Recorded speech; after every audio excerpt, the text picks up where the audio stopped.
నమస్తే. సామాన్యుడి చేతిలో సామాజిక అస్త్రం నంబర్ 1 న్యూస్కి స్వాగతం. నేను రవీంద్ర. ఆంధ్రప్రదేశ్లో ఒక ముఖ్యమైనటువంటి ఐఏఎస్ అధికారిపై వేటు వేశారనే చెప్పాలి.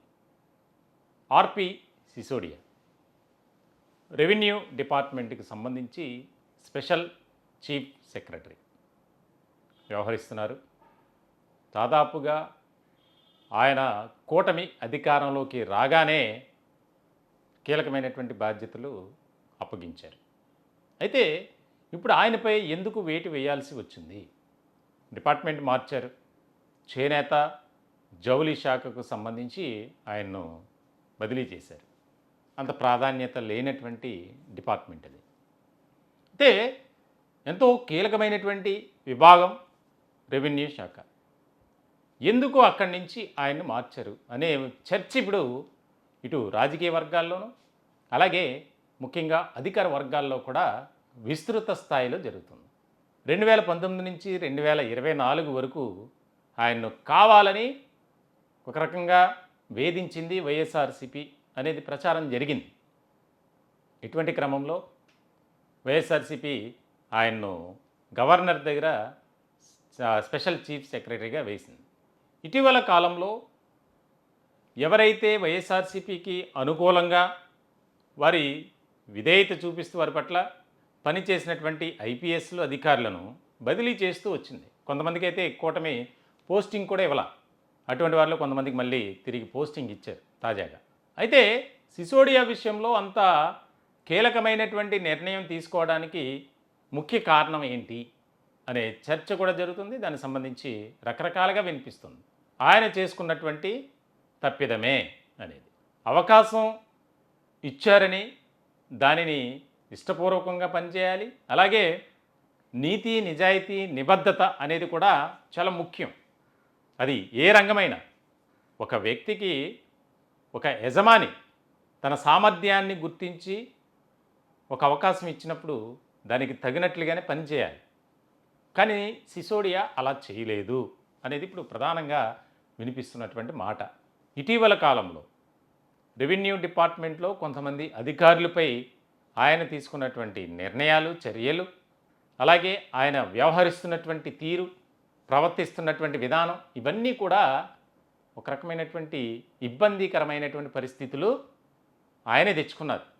దీనికి సంబంధించి కొన్ని ఎవరైనా సరే ఒక అధికారిపై కానీ పార్టీలో ఉన్నటువంటి వ్యక్తిపై ఆరోపణలు కానీ విమర్శలు కానీ వస్తే ఖచ్చితంగా విచారణ చేసుకునే బాధ్యత ఆ పార్టీ అధినేతపై ఉంటుంది. అలాగే సిసోడియా మీద ఆయన ముఖ్యమైనటువంటి అధికారిగా పనిచేశారు ఉన్నారు. చాలా కీలకమైనటువంటి నిర్ణయాలు తీసుకోవడంలో కూడా ఆయన చాలా జాగ్రత్తగానే ఉండేవారు. కానీ ఇటీవల కాలంలో స్వతహాగా నిర్ణయాలు తీసుకోవడం కూటమి పెద్దలు అంటే ప్రభుత్వంలో ఉన్నటువంటి వారు చెప్పిన విధంగా కాకుండా ఆయనకి ఇష్టం వచ్చినట్లు మలుచుకోవటం అనేది ఇక్కడ ముఖ్యమైనటువంటి అంశంగా ఒక చర్చ జరుగుతుంది. ఎందుకంత ఇష్టంగా ఆయన్ను ఆ డిపార్ట్మెంటు అప్పగించినప్పుడు దానికి ఎందుకు కట్టుబడి పని చేయలేదు అనేది కూడా ఒక ప్రశ్న. కొంతమంది అధికారులు సమర్థవంతంగా పనిచేస్తారు. వారు పార్టీ ఆ పార్టీ అని ఈ పార్టీ అని వ్యక్తుల ప్రయోజనాల కోసం పనిచేయరు అనుకున్నటువంటి సందర్భంలో సిసోడియాని తీసుకొచ్చారు. కానీ ఆయన నిలబెట్టుకోలేకపోయారు. వ్యక్తిగతంగా ఆయన దురుసు ప్రవర్తన, ఇష్టం వచ్చినట్లు మాట్లాడటం, తోటి సిబ్బంది అంటే ఆయన కింద ఉన్నటువంటి సిబ్బందిపై అనుచితంగా వ్యవహరించడం ఇదే ఆయనకు ఇప్పుడు ట్రాన్స్ఫర్ చేయటానికి గల ప్రధానమైనటువంటి కారణంగా వినిపిస్తుంది. దీనికి సంబంధించి ఒక ఆరోపణ వచ్చినప్పుడు అది ఎంతవరకు వాస్తవం, నిజమా కాదా అనే విషయాన్ని తెలుసుకోవాలి.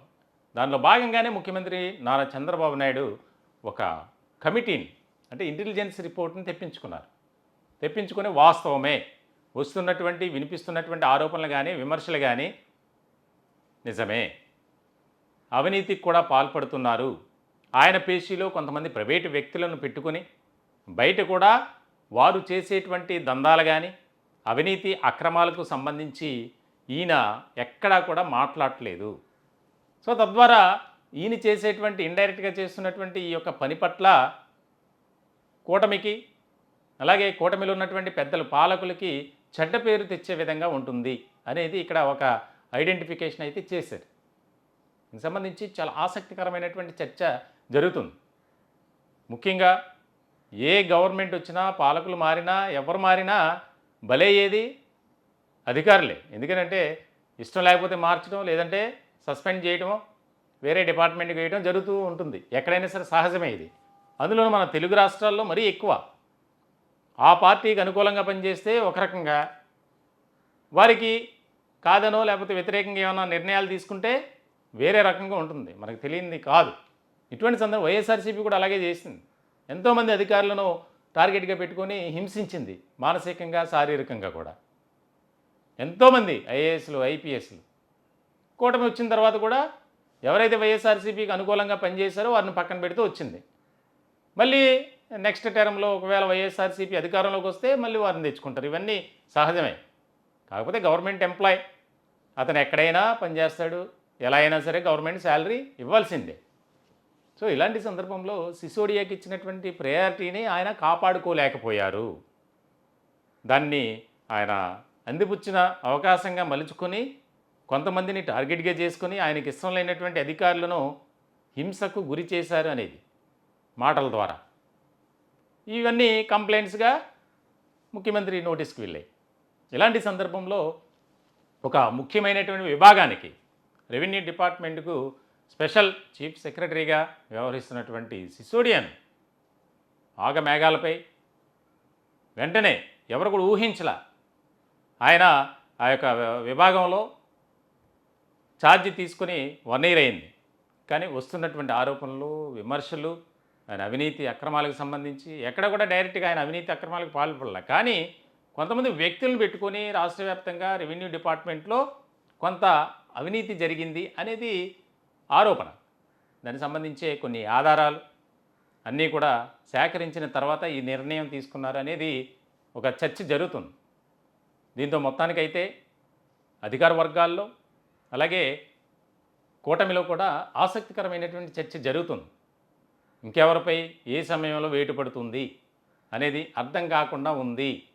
ఎలాంటి నిర్ణయం తీసుకుంటారు ముఖ్యమంత్రి, అలాగే డిప్యూటీ సీఎం పవన్ కళ్యాణ్ అనేది ఒక చర్చనీయాంశమైనటువంటి టాపిక్గా మారింది. ఈ టాపిక్పై మీ విలువైనటువంటి అభిప్రాయాలు, సలహాలు, సూచనలు కామెంట్ రూపంలో తెలియజేయండి. దయచేసి మా ఛానల్ని సబ్స్క్రైబ్ చేసుకోండి. Thank you.